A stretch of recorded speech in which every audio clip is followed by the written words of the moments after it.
Por primera vez en Honduras se realizarán elecciones primarias bajo un estado de excepción parcial pese a múltiples cuestionamientos de ilegalidad.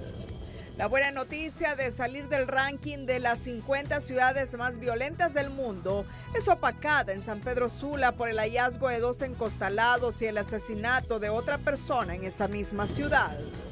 Informe del CNA revela que el Congreso Nacional durante el 2024 erogó la exorbitante suma de 364 millones de lempiras y que los diputados apenas sesionaron 73 días de los 127 días que les corresponde. Diputados de Libre rechazan señalamientos del CNA y dicen que ya no es posible seguir creyendo en este tipo de informes porque faltan a la verdad. El CNA también denuncia que 3 exfuncionarios cobran sueldos sin trabajar, entre ellos el exsecretario del Congreso Nacional, Carlos Zelaya. Honduras coopera con Estados Unidos al recibir a 170 migrantes venezolanos provenientes de Guantánamo. Políticas de género de la administración Trump ya repercuten en los grupos de diversidad sexual en Honduras.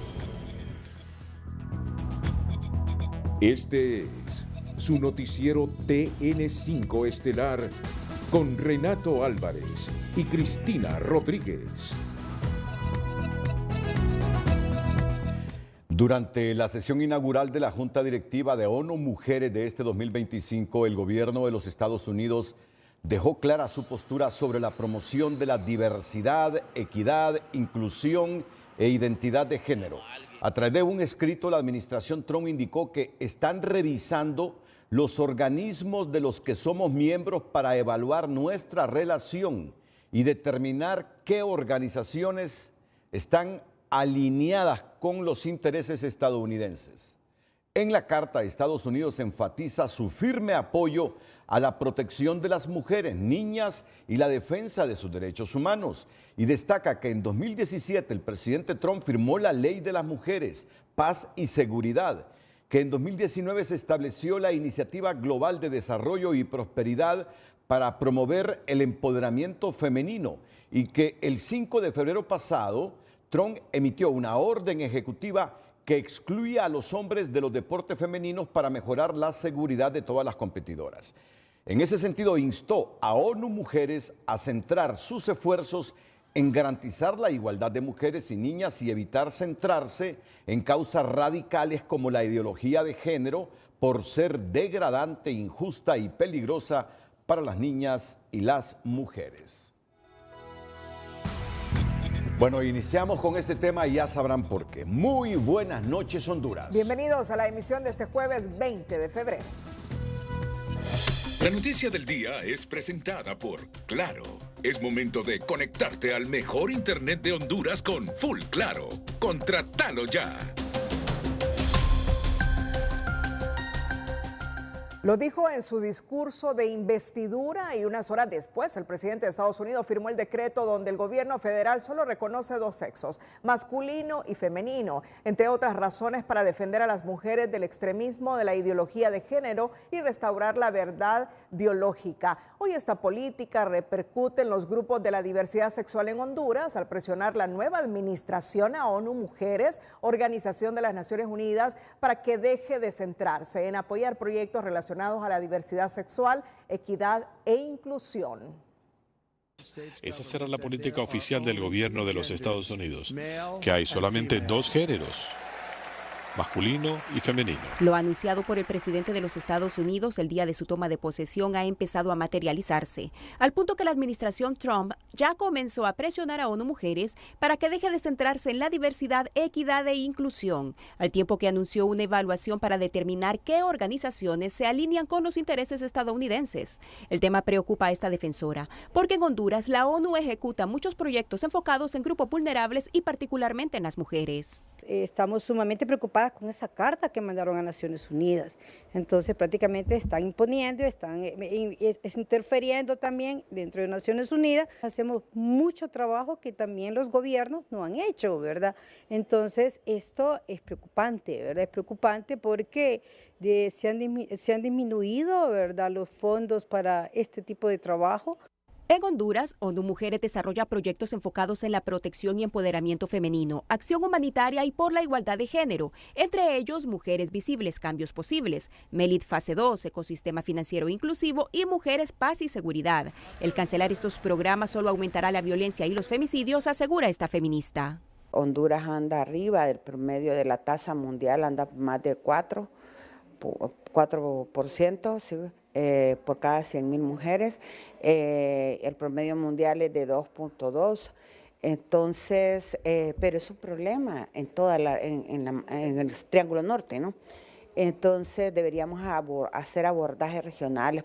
Para las defensoras es inaceptable que la identidad de género, es decir, la percepción que cada persona tiene de su propio género, que puede o no coincidir con su sexo biológico, no sea respetada como un derecho humano. Este entrevistado señala el fuerte impacto que tendrá entre los miembros de la comunidad LGBTI la cancelación de los proyectos de ONU Mujeres. Estamos haciendo un seguimiento a jóvenes para que se protejan en el tema de violencia basada en género, en el tema de salud, en el tema de VIH, en el tema de emprendedurismo, en el tema de becas para personas que son colocadas en situación de vulnerabilidad, y esos beneficios ya no existen a partir de la llegada del presidente de los Estados Unidos. Sin embargo, el gobierno estadounidense ha sido enfático y aunque señaló su firme apoyo para proteger los derechos humanos de las mujeres y niñas, dejó claro que iniciativas promovidas por ONU Mujeres relacionadas con el enfoque de género y basadas en la teoría crítica de la raza son inmorales, discriminatorias y no tienen cabida en el futuro de esa organización.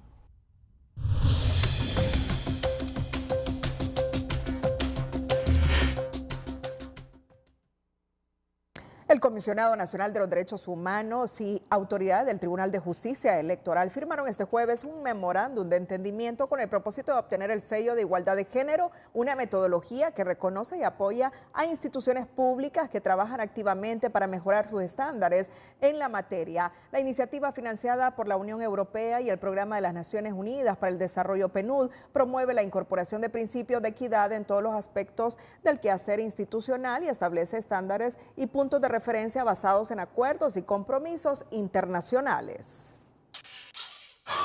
Francisco Javier Castro, el victimario de Katia Sánchez, una joven de 19 años de edad asesinada el pasado 18 de febrero en una comunidad de Trojes, El Paraíso, se fugó del centro penal de Danlí en el 2020, donde cumplía una condena por otro homicidio. Se informó que Castro logró evadir la justicia hondureña durante 5 años, refugiándose en el sector El Raudal, donde conoció a Katia, con quien procreó un hijo, según allegados a la pareja. Al principio, Francisco Javier era cariñoso con la joven, pero con el tiempo se volvió posesivo y agresivo. Los familiares de la víctima también indicaron que las discusiones entre ambos eran constantes, pero nunca imaginaron que esa violencia tendría un desenlace fatal, al punto de matar a balazos a su expareja para luego huir en un pipante con rumbo desconocido, lo que llevó a las autoridades a emitir una alerta migratoria en Nicaragua ante la posibilidad que haya cruzado la frontera a ese país.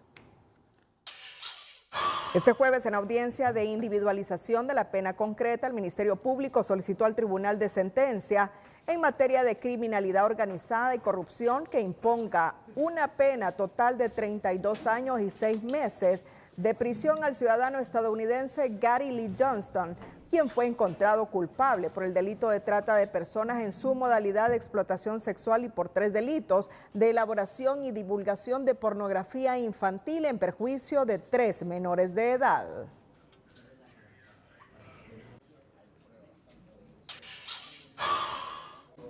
En audiencia de presentación y evacuación de medios de prueba, un juez de extradición de primera instancia resolvió otorgar la extradición diferida del ciudadano hondureño Darwin Orlando Ramos Díaz, solicitado por una corte del estado de Texas, Estados Unidos. El carácter de diferida, según el juez, obedece a que Ramos Díaz tiene pendiente un juicio y programado por el circuito judicial en materia de criminalidad organizada y corrupción, acusado por los delitos de lavado de activos y asociación para lavar activos. En la corte de Texas, Ramos Díaz es acusado por conspiración para distribuir y poseer con la intención de distribuir al menos 5 kilogramos de cocaína y fabricar y distribuir una mezcla y sustancia que contiene una cantidad detectable de cocaína que sería importada de manera ilegal al país requirente.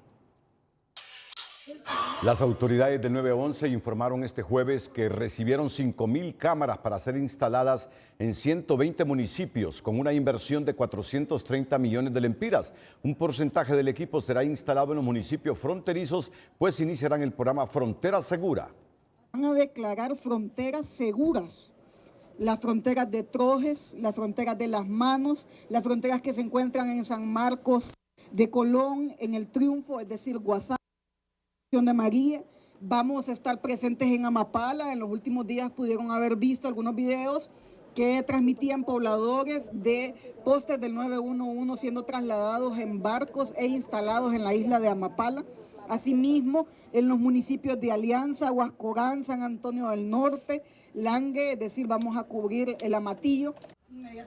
Según la funcionaria, la selección de los municipios se dio en base a los informes de violencia del Observatorio de la Universidad Autónoma y de la Secretaría de Seguridad, al tiempo de explicar que se pretende bajar en un 50% la inseguridad en esas zonas con la instalación del equipo, es decir, de las cámaras. El hallazgo de 2 cuerpos encostalados y otro asesinato registrado esta mañana en San Pedro Sula no opaca la buena noticia de salir del ranking de las 50 ciudades más violentas del mundo, pero hay que seguir trabajando. Un hombre fue asesinado a balazos en la colonia Miguel Ángel Pavón, mientras que de manera simultánea 2 personas fueron encontradas amarradas y ejecutadas en un solitario pasaje entre la 20 y 27 calle. Estos hechos se dan justo cuando se informa que San Pedro Sula ya no figura junto a Tegucigalpa entre las ciudades más violentas del mundo.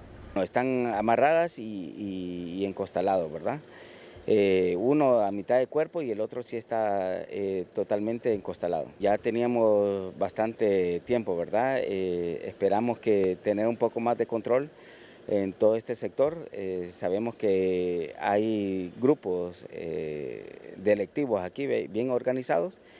El hecho que abandonemos esa posición en el ranking de violencia no significa que se deben bajar los brazos, porque los homicidios como los de hoy, asaltos y tráfico de droga siguen vigentes, opina este analista.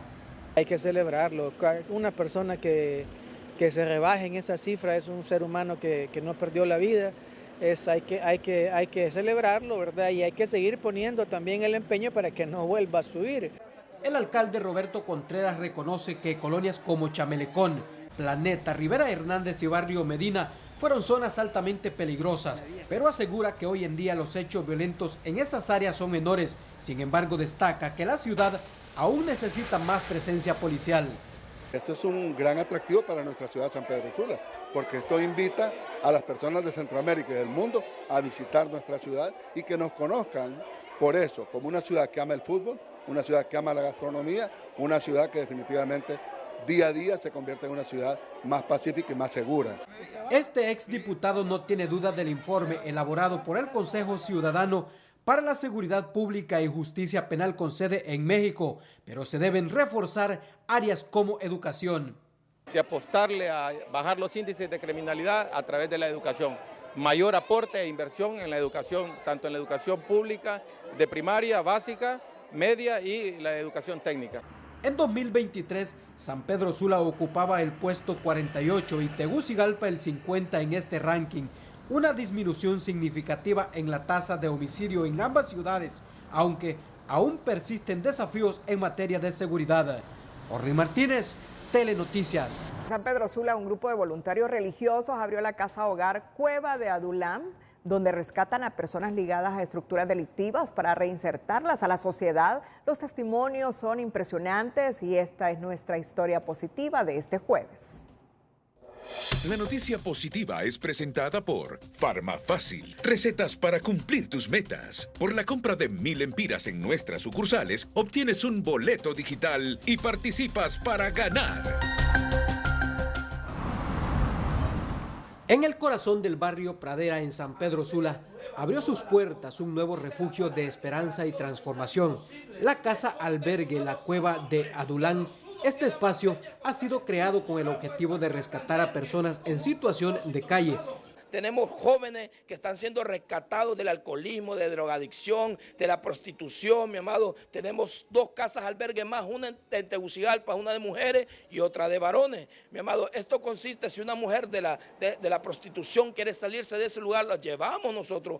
Sin importar el grado de peligrosidad, la Casa Hogar ha logrado rescatar a personas que antes formaban parte de las pandillas más temidas, mareros y hasta individuos atrapados en el alcohol. Robaba en un lado, no tenía una casa, pues, porque como le digo, se me cerraron todas las puertas de mi familia, y iba a una colonia, robaba en otra, era un ladrón, pues. Pues yo fui vicioso, yo fui piedrero, fui tinoco, yo caminaba robando ahí en mi colonia, pues, y gracias a Dios estoy acá, y lo primero Dios, Él va a hacer un cambio en mí, pues. Yo era un ex pandillero de la pandilla 18, me decían el dealer de la 18 calle, pero ahora soy el evangelista Manuel, porque Jesús me la ha levantado, porque Jesús me ha restaurado.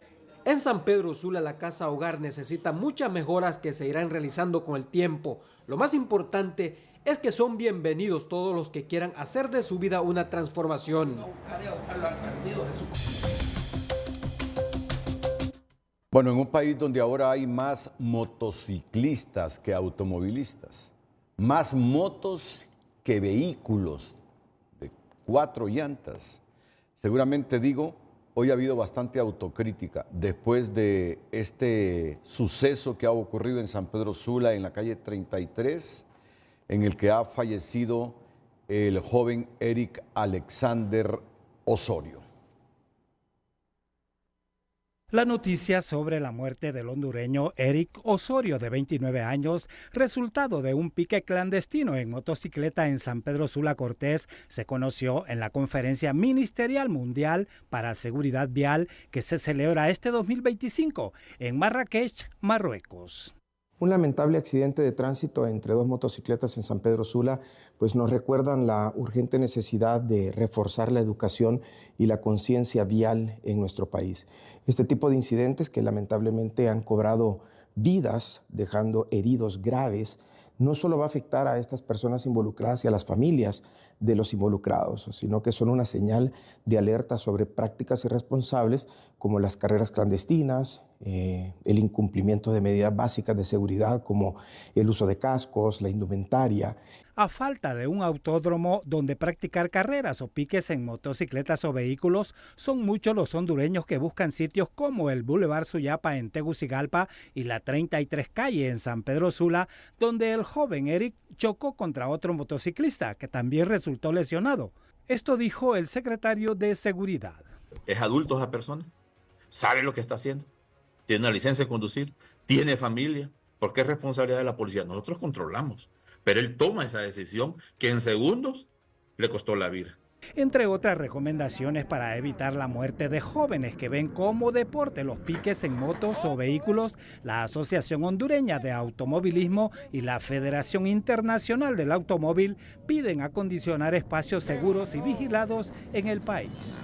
Y aquí en Marrakech hemos visto muchas ideas que se pueden implementar desde la educación vial, por ejemplo, impulsar programas de formación sobre seguridad vial en colegios, en escuelas, en las comunidades, especialmente dirigidos a estos jóvenes de entre 18 y 25 años que son los más afectados. Si bien la práctica de los piques clandestinos es una responsabilidad personal y los participantes son en su mayoría adultos, las autoridades policiales deben asumir su rol a falta de espacios y por seguridad de las personas y sus bienes. Con todo el tiempo que tiene esta gente de estar en esta lucha, ya hubieran juntado, hubieran hecho no sé qué, solicitar a la alcaldía para tener su propio autódromo y hacer esas cosas en un lugar adecuado con todas las medidas de seguridad.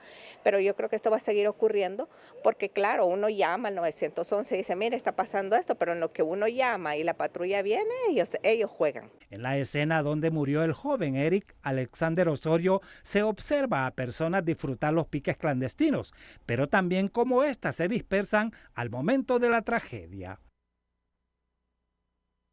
El ministro Sánchez no deja de tener razón cuando dice, esos jóvenes tienen capacidad de discernimiento. Muchos son jóvenes con mayoría de edad.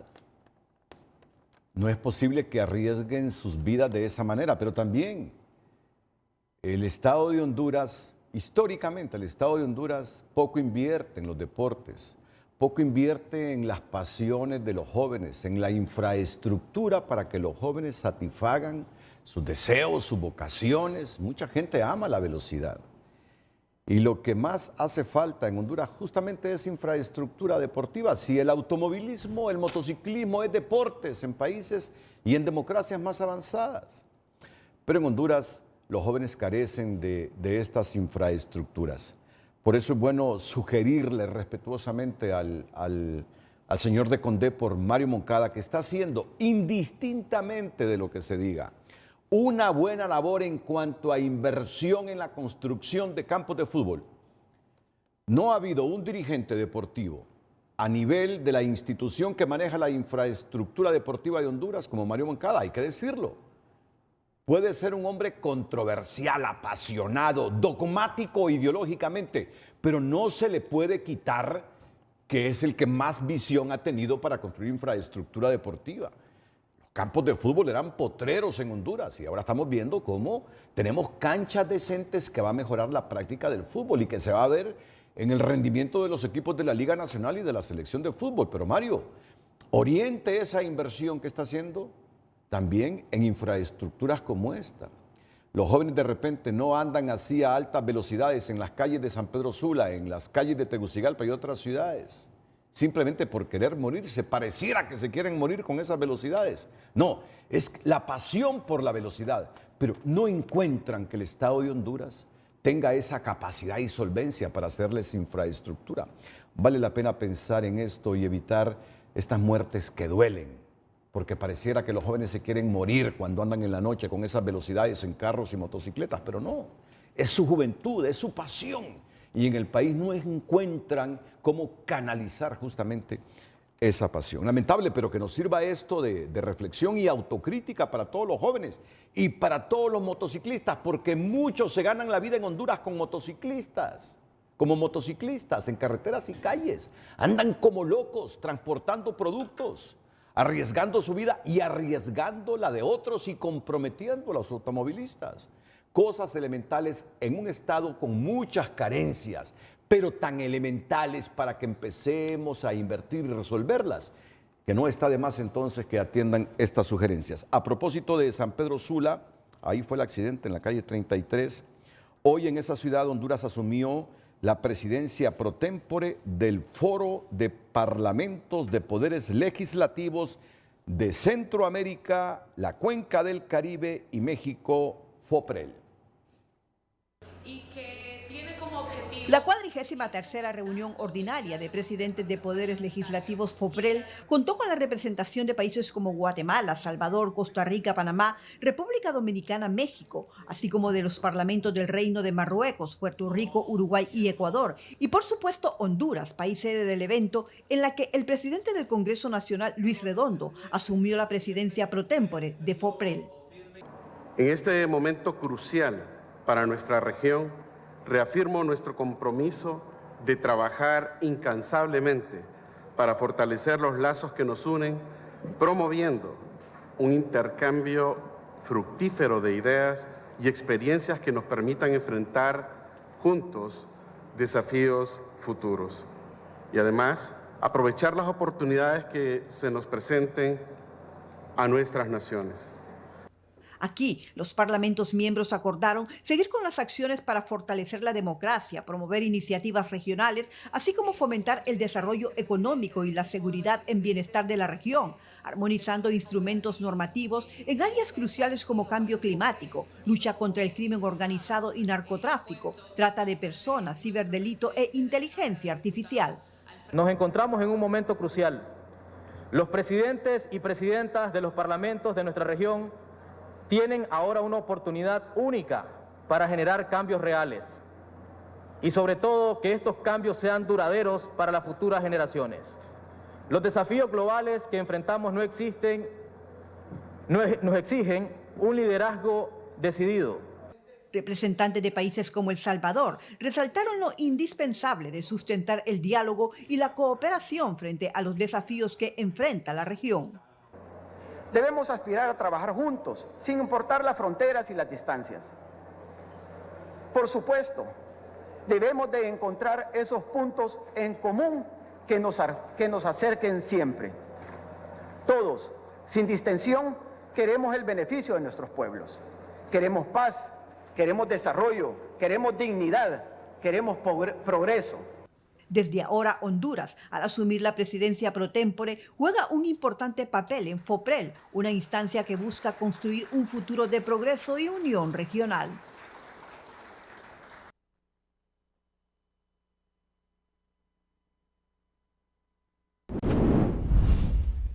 Bueno, antes del avance tenemos lo que la presidenta dijo. No se presentó la presidenta a esta conferencia de FOPREL, a esta reunión de FOPREL. Pero es lo que ha dicho la Secretaría de Prensa, de manera virtual. Correcto. ¿Qué es lo que ha dicho la presidenta? La Presidenta de la República, Xiomara Castro, participó de manera virtual en la reunión del Foro de Presidentes de Poderes Legislativos de Centroamérica, la Cuenca del Caribe y México. Y durante el encuentro, el secretario privado de la mandataria Castro, Héctor Zelaya, destacó que este espacio brindó una valiosa oportunidad para el intercambio de ideas y propuestas.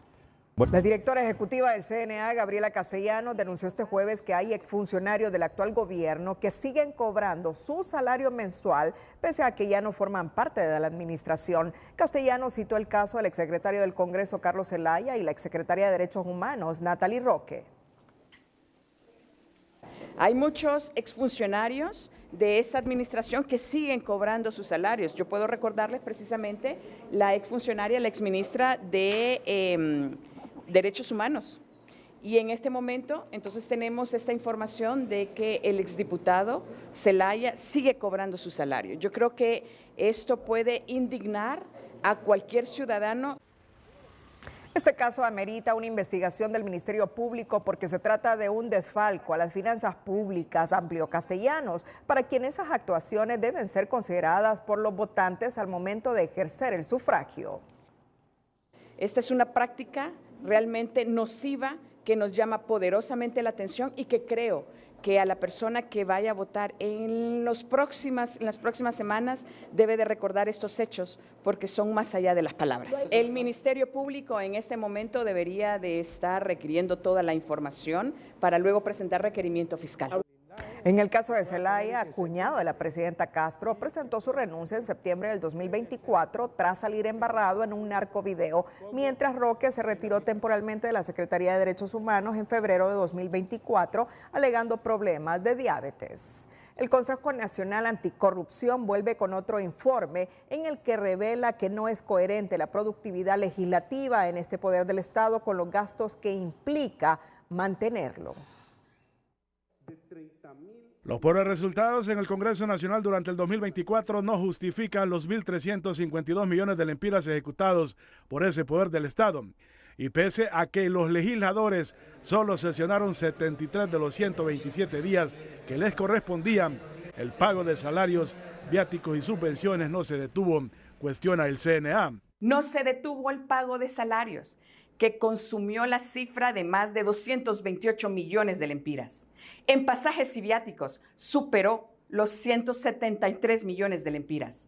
A esto se suman los más de 364 millones de lempiras en subvenciones, subsidios y ayudas. El impacto de la gestión legislativa también es demasiada baja, consideran el Consejo Nacional Anticorrupción, debido a que el presidente de ese poder del Estado no tiene las competencias necesarias, asegura el informe. El diputado Luis Redondo carece de habilidades, cualidades y competencias gerenciales para realizar de manera adecuada actividades de liderazgo y coordinación interna en el Congreso Nacional. Si medimos el impacto de la gestión legislativa por los acuerdos logrados de los 391 proyectos de ley presentados en el 2024, se aprobaron tan solo 126. Lo que representa una baja efectividad. Sin embargo, al interior de la bancada de Libertad y Refundación tienen la certeza que los datos revelados por el Consejo Nacional Anticorrupción obedece a una campaña de esa instancia de sociedad civil. Que es una campaña del Consejo Anticorrupción que empezó desde que inició el Congreso Nacional. Y esa campaña de desprestigio que tienen contra el Congreso ya no lo cree nadie. Son informes que no tienen objetividad. Son informes que siempre mencionan dicen que son cosas malas que el Congreso ha hecho, pero no dicen las cosas buenas que ha hecho el Congreso. En el año 2024, el Congreso Nacional ejecutó más de 173 millones de lempiras en concepto de pasajes, viáticos y otros gastos de viaje. Del total ejecutado, 155 millones corresponden a viáticos nacionales para diputados y diputadas, lo que representa el 90% del total de este grupo de gasto. Pagarle viáticos a diputados que están ganando mensualmente también salarios de 90.000 lempiras, que aparte les compran la comida y que también les dan dinero para subvenciones. Pese a que el CNA reconoce que existen algunos diputados que cumplen con su labor, la gran mayoría va en contra de esa regla y un 80% busca reelegirse a pesar de los pobres resultados. Por eso llaman a analizar el voto. Vemos a continuación otras reacciones de diputados a este informe del CNA. Algunos de los diputados del departamento de Cortés no comparten el informe del Consejo Nacional Anticorrupción e indican que surge de una postura políticamente motivada. Lo que le puedo decir es que hasta este momento este Congreso ha actuado con transparencia, se han publicado absolutamente todos los gastos que se están realizando. Es un Congreso que ha venido trabajando aún en medio de las particularidades o de las condiciones adversas que se han presentado. Como Congreso creo que tenemos que bajarle un poquito la confrontación, dejar a un lado los intereses políticos, ideológicos, del sectarismo, para poder entender de que juntos podemos tomarnos de la mano y entender que hay que avanzar con la agenda legislativa. Por su parte, el diputado Tomás Ramírez dice que no solo hay que destacar lo negativo y tiene su defensa personal en cuanto al tema de subvenciones, subsidios y ayudas que según el CNA ronda los 364 millones de lempiras. Yo agarro las subvenciones, nunca lo he negado, he hecho 102 proyectos en año y medio, me han dado 1.800.000 de subvenciones y las obras que yo he hecho valen más de 7 millones con 1.800.000. Además, decirle que siempre liquidamos y tenemos nuestras liquidaciones que nos respaldan. El diputado Carlos Umaña cree que el CNA no está inventando nada y lo toma como una crítica constructiva en la que se debe de reflexionar. Así es que yo lo tomo con la serenidad del caso y le pido a los compañeros congresistas que no politicemos esto, que no lo miremos sesgado, sino que lo miremos como un informe que tiene ahí su razón de ser y cada quien sabrá si sale aludido o no sale aludido. Al cuestionar la baja efectividad de la gestión legislativa, el Consejo Nacional Anticorrupción llama a los diputados a estar al servicio del pueblo y no de sus intereses. Por un error en el portal de transparencia de la Comisión Nacional de Bancos y Seguros se reflejó un escandaloso incremento de 140.000 lempiras mensuales para uno de los comisionados de esta institución, cuyo salario al mes de enero incrementó en más de 421.000 lempiras. Sin embargo, el presidente de la Comisión Nacional de Banca y Seguros, consultado hoy directamente por TN5, Marcio Sierra, aclaró que esto se derivó de un error del sistema, ya que se agregó un monto extra que le correspondía por una devolución de impuestos, por lo que se rectificó en el sistema y ahora aparece un sueldo bruto de 281.000 lempiras mensuales para la comisionada Alba Luz Valladares. Marcio nos ha enviado justamente la información de planillas. Pueden ver ustedes, lo intento en este momento, agrandar esta información. ¿De cuánto gana el comisionado presidente? Por ejemplo, el salario del comisionado presidente de la Comisión Nacional de Banca y Seguros, váyanse al numeral 104. Su salario es de 291.335 lempiras. Pero en este mes de enero se le pagaron las vacaciones, 312.144 lempiras, para un total de 523.000 lempiras. Es decir, se incrementó lo recibido en este mes por el pago de vacaciones. Aquí viene la controversia. Con el 105, comisionado propietario, que corresponde a Alba Luz Valladares. Su salario es de 281.000 empiras. Pero aquí es donde se produjo el error que hoy ha aclarado el presidente de la Comisión Nacional de Bancos y Seguros. Se le agregó un monto extra que le correspondía por una devolución de impuestos a la comisionada Alba Luz Valladares, y por eso apareció con un salario de casi los 500.000 empiras. Pero el salario de ella, neto, después de las deducciones, es de 192.620 lempiras. Y luego aparece en el 106, espero que estén viendo este cuadro, el otro comisionado propietario, que siempre tiene un salario de 281.000 empiras, pero se le pagó las prestaciones. Ese extra fue de 301.246 lempiras, por eso apareció con 484.000 empiras. Hoy personalmente me comuniqué con Marcio Sierra, porque me pareció sorprendente un incremento en la administración pública de 140.000 empiras. Me pareció odioso, irresponsable. Y le pregunté a Marcio, quiero que usted me verifique por favor si es cierto que hubo este incremento de 140.000 empiras. Y Marcio me explicó el error que se produjo y que lo puede certificar la instancia respectiva que canaliza la información pública, de que lo admitieron, que se produjo ese error, pero que fue rectificado. Entonces, la comisionada propietaria Alba Luz Valladares, después de la rectificación, aparece con el salario que ustedes ven en pantalla aquí, 192.620 lempiras. O sea que no se produjo, vamos a ver, por favor, si me siguen ustedes, ahí está, 192.620 lempiras. No se produjo ese incremento de 140.000 empiras. Oneroso, inaudito. Si así hubiese sido, si se hubiese materializado, irresponsable, diría yo, para una economía como la nuestra. O sea que lo admite el presidente de la Comisión Nacional de Banca y Seguro. Fue un error. Y no lo aclararon a los medios porque saben que fue un error, surgido ahí mismo.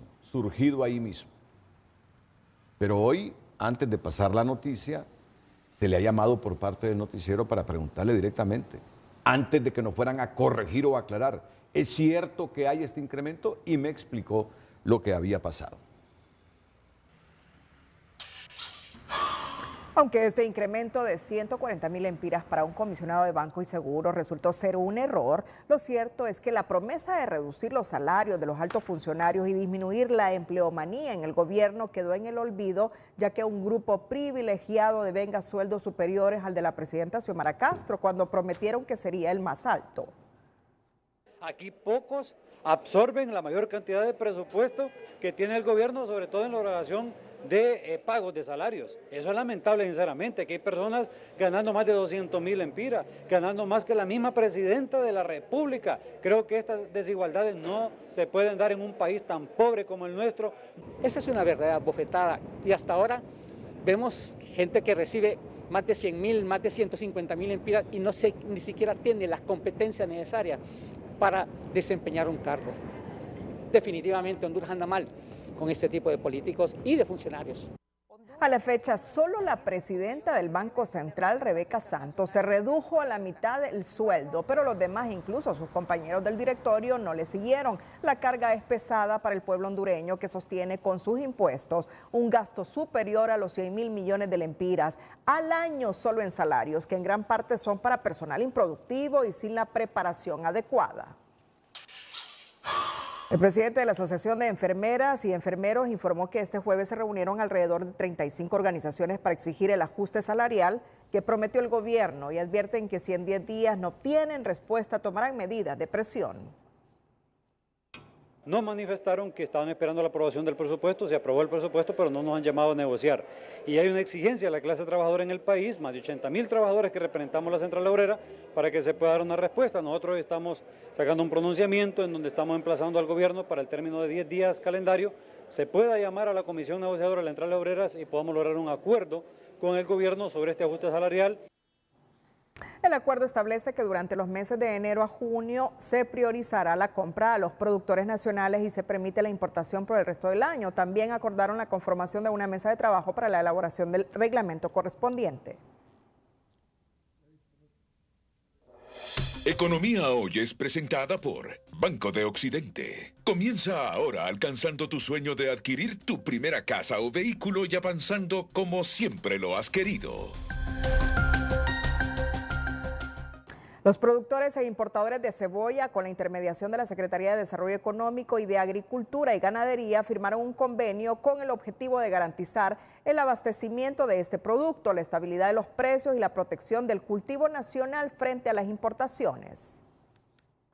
Lo que se busca es encontrar un equilibrio donde puedan comercializar el producto a un precio justo y los importadores, pues que son los mismos compradores, pues que les puedan adquirir, pero que en base a esas compras que les hagan, sea el beneficio que obtengan los importadores en relación a los volúmenes que puedan importar. Que vuelva la cadena a funcionar como estaba anteriormente, porque eso es lo que necesitamos, tener quien produzca, quien los compre y también ver al consumidor final también. El acuerdo establece que durante los meses de enero a junio se priorizará la compra a los productores nacionales y se permite la importación por el resto del año. También acordaron la conformación de una mesa de trabajo para la elaboración del reglamento correspondiente.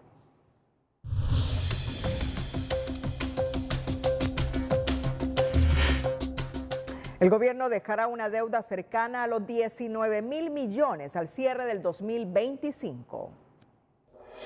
El Minuto Financiero es presentado por el RAP. Digitalízate descargando la app del RAP. Ahora puedes revisar tu estado de cuenta porque la nueva sucursal del RAP se descarga. La administración Castro heredó una deuda de 15.600 millones de dólares del gobierno anterior y aunque ha pagado puntualmente, se ha endeudado en mayor cantidad, por lo que dejará un monto cercano a los 19.000 millones de dólares, proyecta el economista Martín Barahona. El saldo de la deuda al año 2024 ya superó los 17.000 millones de dólares, sin incluir el préstamo de los bonos soberanos de 700 millones, el desembolso del Banco Interamericano por los 300 millones por la represa del Tablón y otros préstamos que están seguramente en trámite. Entonces es muy posible que manteniendo estas variables, este gobierno entregue la situación de endeudamiento más o menos en un saldo de 18.500 millones a 19.000 millones de dólares. Barahona explicó que el endeudamiento solo disminuirá hasta que los gobiernos reduzcan el gasto corriente y la corrupción. Ya se erogan millonarios fondos, pero no se mejora la economía ni la calidad de los servicios públicos.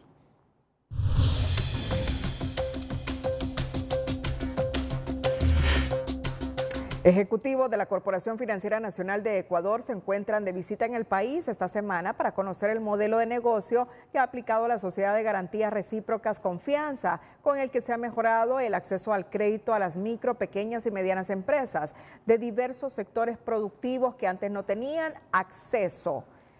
Con esta delegación del Banco de Segundo Piso del Ecuador, ya son varios los países que se interesan en la inclusión financiera que se ha impulsado en Honduras, avalando hasta el 50% de más de 260.000 créditos que solicitaron las MIPYMES a través de bancos, cooperativas y microfinancieras en los últimos años. Atentos porque los misquitos también le están pidiendo a la presidenta Castro que así como reactivó el tratado de extradición con los Estados Unidos, rectifique y de una vez por todas ordene que no se construya esa cárcel en Mocorón. Atentos a esta noticia en los próximos minutos aquí en el Noticiero Líder. Si está pensando en invertir en educación financiera, le recomendamos tomar en cuenta otro concepto financiero de interés, la deflación. ¿En qué consiste? ¿Cuáles son sus causas, consecuencias y medidas que deben tomar los gobiernos al respecto? Educación Financiera es presentada por Banpaís. Compra todo lo que quieras y divídelo en cuotas a 0% interés. La deflación es la caída del nivel general de los precios de los bienes y servicios de un país. Se calcula con el índice de precio al consumidor, más conocido como IPC. Es lo contrario a la inflación y tiene dos causas: la reducción de la demanda y el exceso de oferta. Afecta negativamente a la economía. Desincentiva la demanda, disminuye los ingresos de las empresas y aumenta el desempleo. Es recomendable que los ahorrantes contraten productos de ahorro como depósitos a plazo fijo y cuentas de ahorro para compensar la pérdida de valor del dinero por las políticas monetarias para combatirla.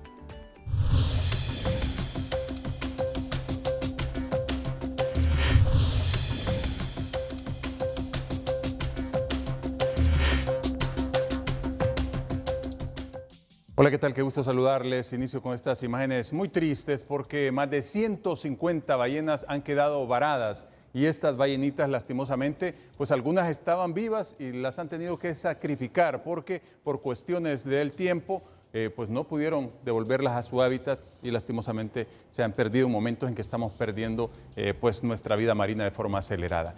El frente frío que hemos venido hablando durante la semana, que tiene un impacto indirecto sobre el territorio hondureño, pues va a agudizar ese impacto para esta jornada de viernes. ¿Por qué? Porque el sistema casi se recuesta sobre la península de Yucatán y los vientos llegan del noreste. Desde allí estará haciendo que pues cantidad de humedad se acumule a lo largo de toda la costa hondureña, la costa norte, y esta humedad irá pues ingresando a tierra adentro y así vemos esta imagen que nos está mostrando justamente esa cantidad de humedad que va distribuyéndose en el territorio hondureño y dejando pues algunos acumulados importantes en algunos puntos de la costa norte, oriente y algunas zonas del occidente, con ráfagas de viento en zonas altas del centro y oriente que pueden llegar a 70 kilómetros por hora y también estas ráfagas de viento con repercusión en el oleaje en el litoral caribe que pueden andar por encima de los 2 metros de altura máxima en buena parte de esta jornada de viernes a la salida del Golfo de Fonseca, 1.1, 1.2 metros la altura máxima a la salida, repito, si se aventura a salir del Golfo de Fonseca, pues un poquito más elevado. 18, 19 y hasta 9 grados en el occidente del país para levantarse este viernes y luego las temperaturas se van elevando en buena parte del territorio y alcanzan hasta 31 en zonas del occidente, 30 en el Valle de Sula, 28 en la costa norte, 26 y 31 en zonas de Olancho, aquí en el centro con 28, máximas de 37 en la zona sur. A tomar en cuenta este pronóstico, a cuidarse mucho, siempre queremos como televidente y no como noticia. Que la pasen bien. Miren, sobre este accidente en la calle 33 de San Pedro Sula de este motociclista. Se mató, perro, se mató. Que se mató, como lo describe ahí el ciudadano que estaba previo, se había producido otro accidente. Hubo una colisión con este joven que está en el suelo. Pero es el abogado Marlon Duarte que en una comunicación con Telenoticias nos dice: el otro pierde el pie si se fija, me dice. Mire usted. Se mató, perro, se mató. Sí, este muere. Pierde la vida Erika Alexander Osorio, Y mira de el otro. 29 años. Y mira el otro. Mira el otro. El otro que iba en la Y el moto otro joven. que colisionó. Sí. No. La foto preliminar, ahí. Amplíenla un poquito más. Amplíenla un poquito más. No, la primera vez que la miré la tenían más ampliada. Perdió el pie. Sí, perdió el pie. Perdió el pie. Perdió el pie. Mira qué tragedia. Lamentable, Renato. Lo que le Jóvenes. sugería a Mario Moncada, Mario, Sí. así como está invirtiendo en el fútbol, piense en un autódromo, en una pista para esta juventud. Bueno, no, ya no vamos a seguir describiendo porque resulta demasiado sensitivo, pero perdió el pie. Las tragedias que pasan en una juventud hiperactiva, que necesita encontrar espacios, que necesita encontrar amor, que necesita encontrar que el Estado le brinde facilidades en función de canalizar sus mejores momentos. que les gusta el deporte, que les gusta correr, que les gusta velocidad, pero que no encuentran autódromos, pistas y tienen que utilizar las calles con estas consecuencias lamentables. Continuamos con el noticiero. En otra información, para el abogado y analista Kenneth Madrid, el gobierno hondureño pudo haber realizado negociaciones puntuales con la administración Trump para llegar a un acuerdo que diera continuidad al tratado de extradición, entre ellas el no extraditar a algunos partidarios del Libre que pueden ser de interés para los Estados Unidos. Creo que uno de ellos es más de índole comercial, que obviamente continuara para que no se impusieran aranceles ni se grabaran las remesas. Creo que esa fue una de los elementos que quizás son más coactivos desde la administración Trump. Segundo, creo que la presidenta Castro pudo haber negociado que si hay algunos partidarios de Libertad y Refundación, pues obviamente que eso se postergue, que no se haga en su administración. Y en tercer punto, creo que también el golpe del retiro de la cooperación bilateral con Estados Unidos en el país era un golpe bastante fuerte. Madrid celebró la rectificación de las autoridades en vista que era un clamor general del pueblo hondureño en la lucha contra el narcotráfico y el crimen organizado en el país. Luego que la presidenta Xiomara Castro rectificara con la denuncia del tratado de extradición, la comunidad misquita pide lo mismo y le solicita que replique esa decisión y desista de construir la cárcel de máxima seguridad en el Mocorón. Sin andarse por las ramas, la diputada liberal Erika Urtecho solicitó a la gobernante Xiomara Castro reaplicar su decisión respecto al tratado de extradición en la construcción de la cárcel de Mocorón en el departamento de Gracias a Dios. Urtecho aduce que la intención de edificar el centro de reclusión de emergencia violenta los derechos de los pueblos indígenas. Para el pueblo hondureño fue importante que el gobierno desistiera en la denuncia del tratado de extradición. Ahora el pueblo misquito espera que el gobierno, así como retrocedió en su decisión de denunciar el tratado de extradición y en la construcción de una cárcel en la isla del Cisne, así también desista de su intención de construir una megacárcel en Mocorón. A esta petición también se une la dirigente del pueblo misquito, Mirna Wood. Que nos dé la paz a los pueblos indígenas de la Mosquitia, diciendo que ya no va a llevar esa cárcel a la Mosquitia. Sabe, Presidenta, hoy tenemos 86 días de resistencia contra esa cárcel que usted ha promovido. Y usted puede, Presidenta Xiomara Castro, rectificar. El pueblo misquito está dispuesto a defender su territorio hasta con sangre, según lo han advertido, como una medida para impedir la construcción de la megacárcel. El ambicioso proyecto del Consejo de Defensa de Seguridad Nacional no dará marcha atrás, confirma el diputado de Libre Marco Eliud Girón, quien a la vez no descarta que aquellos que se oponen a la construcción de la cárcel tengan intereses con las redes criminales del narcotráfico.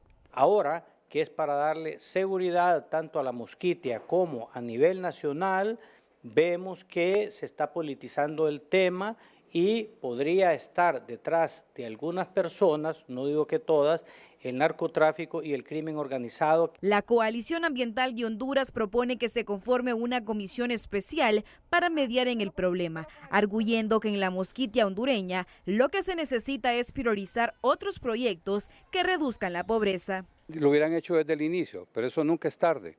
Lo pueden y lo deberían hacer. Ya la comunidad misquita interpuso una demanda en la Comisión Interamericana de Derechos Humanos. Los trabajos de planificación en Mocorón ya están en marcha, pese a la negativa de los pobladores. Sin embargo, la comunidad no pierde la esperanza que el gobierno escuche su clamor y desista de la construcción del proyecto. Carolina Martínez, Telenoticias.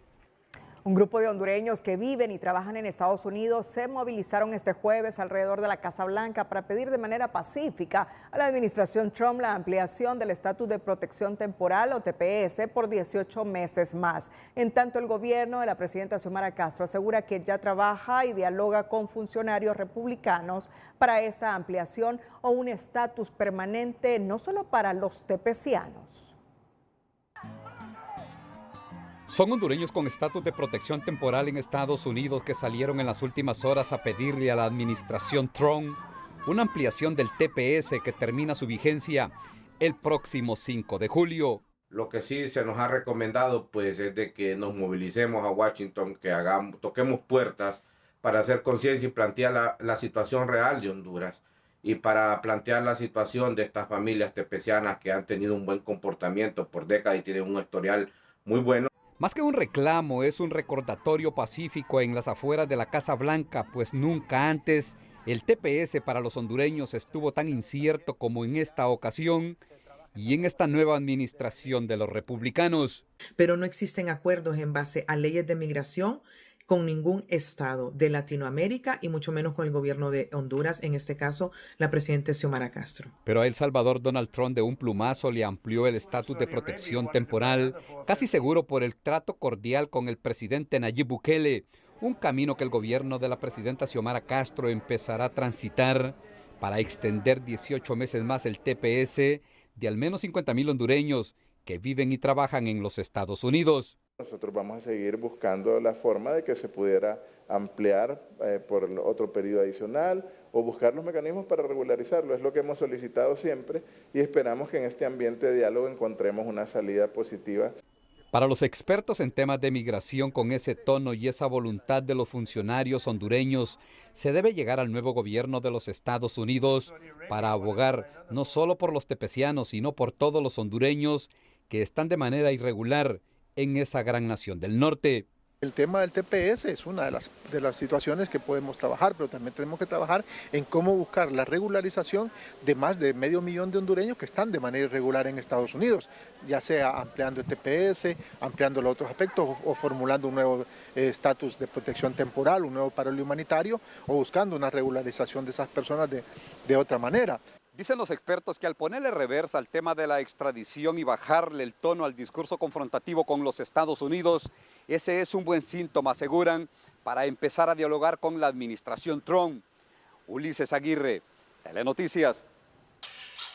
2 aviones civiles del Servicio de Inmigración y Control de Aduanas, ICE, arribaron al país este jueves con 170 migrantes venezolanos que guardaban prisión en la base naval de Guantánamo. La embajadora de Estados Unidos en Honduras, Laura Dogo, en su cuenta de X, escribió: aprecio los esfuerzos de la presidenta Xiomara Castro, la Cancillería y la Secretaría de Defensa por su colaboración en la recepción de vuelos alineados con las políticas de la administración de Donald Trump para fortalecer la estabilidad en la región. Comentario que surge luego que Cancillería hondureña comunicara que este jueves recibió un vuelo con 170 migrantes venezolanos en la base militar Sotocano de Palmerola, Comayagua. Este anuncio resalta que este proceso forma parte de la cooperación positiva entre ambos países.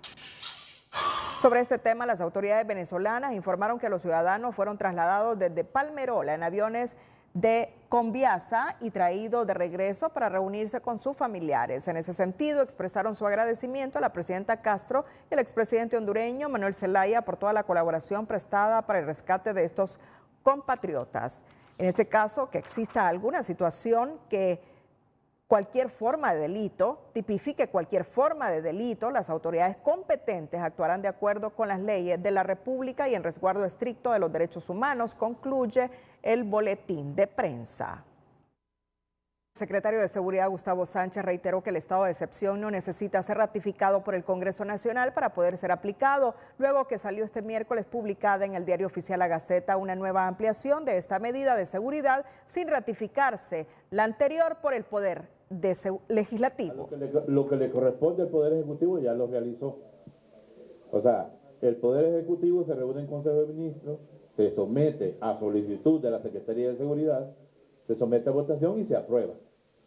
El Poder Ejecutivo lo publica en el Diario Oficial de la Gaceta y lo remite al Congreso Nacional. Eso es lo que le corresponde al Poder Ejecutivo. O sea, el Poder Ejecutivo no necesita, para aplicarlo, quiero ser claro aquí en esto, no necesita para su aplicación que el Congreso en ese momento lo ratifica. En su momento el soberano Congreso Nacional lo va a agendar y lo va a ratificar o no. Mientras eso sucede, nosotros lo seguimos aplicando. La ampliación del estado de excepción que entró en vigencia ayer vence hasta el 5 de abril del presente año y es la ampliación número 18 que realiza el Poder Ejecutivo a través del Consejo de Ministros. El criterio del secretario de Seguridad no es compartido por varios sectores que lamentan se siga cometiendo arbitrariedades con la aplicación del estado de excepción, arguyendo que no se cumplen con los requisitos legales. Además, se advierte que es peligroso que se mantenga la medida durante el proceso electoral porque se podrían registrar abusos por parte de la Policía Nacional en contra de la población. El Poder Ejecutivo, sin importar lo que ordena la Constitución, continúa desafiando la institucionalidad al ampliar nuevamente un estado de excepción sin contar con la ratificación del Congreso Nacional. Un estado de excepción suspende las garantías de los ciudadanos, restringe las libertades y al no perfeccionar ellos la ampliación de ese estado de excepción, al ser enviado al Congreso para que sea aprobado, cualquier ciudadano que sea detenido perfectamente puede demandar al Estado de Honduras porque no está cumpliendo con las normas que dice la Constitución de la República. El estado de excepción que venció este miércoles 19 de febrero aún se encuentra en la Comisión de Seguridad del Congreso, buscando los consensos para lograr los votos, situación que no le importó al Ejecutivo aún sabiendo que la oposición ya sepultó el tema, decide ampliarlo hasta el 5 de abril, lo que consideran estos profesionales del derecho como una arbitrariedad. Mire, el acto administrativo que se da en el seno del Consejo de Ministros, dirigido por la Presidenta de la República, es una arbitrariedad más si no es ratificada por el Congreso Nacional. El ya saber con antelación de que no se cuenta con los votos necesarios en el Congreso es estar emitiendo normas de orden administrativa que no tendrán la validez legal y que por lo tanto toda la evidencia, toda la prueba obtenida bajo esa situación no será válida en un proceso judicial. Desde la Asociación para una Sociedad Más Justa aseguran que presentaron un recurso de inconstitucionalidad porque lamentan que el Ejecutivo violente la ley para aplicar esa medida de seguridad, de la cual advierten es un riesgo su vigencia para las elecciones primarias de marzo. Vamos a un proceso electoral con restricciones de derechos y garantías, de libre locomoción, de libre asociación, de captura sin justificación, de allanamientos fuera del horario que establece la Constitución. Eso es peligroso. El secretario de Seguridad, Gustavo Sánchez, defiende el estado de excepción al indicar que la medida ha venido a ayudar para la reducción de la violencia y se comprometió a cumplir la Constitución y evitar así violaciones de los derechos civiles y políticos de los hondureños durante el proceso electoral. Por lo tanto, la Policía Nacional de Honduras, la Secretaría de Estado del Despacho de Seguridad, la Secretaría de Estado del Despacho de Defensa y las Fuerzas Armadas de Honduras garantizan la realización de esa fiesta cívica llamada elecciones internas que se realizará. Desde el 6 de enero del 2023, fecha que venció el primer estado de excepción, el Ejecutivo ha realizado 18 ampliaciones de esta medida de seguridad, de las cuales, según la Asociación para una Sociedad Más Justa, solo una de ellas cumplió los procedimientos que ordena la Constitución. Bueno, sobre esta temática, dice tunota.com, Corte Suprema de Justicia declara inadmisible recurso contra el estado de excepción. La sala carece de autoridad para conocer sobre las extensiones del estado de excepción, ya que estas fueron decretadas mediante PCM y no a través del Congreso Nacional. Es la redacción de Madeline Sosa de tunota.com. Pero igual, Leonel Núñez, que es parte de los abogados que han presentado estos recursos, nos envía junto a Fernando González el siguiente texto. Nosotros no hemos notificado, pero evidentemente esto es extemporáneo, ya que salió a la luz pública el día de hoy, precisamente un día después de haberse aprobado el decreto ejecutivo PCM 10-2025, dice un acto del PCM 03-2025 de fecha 6 de enero del 2025.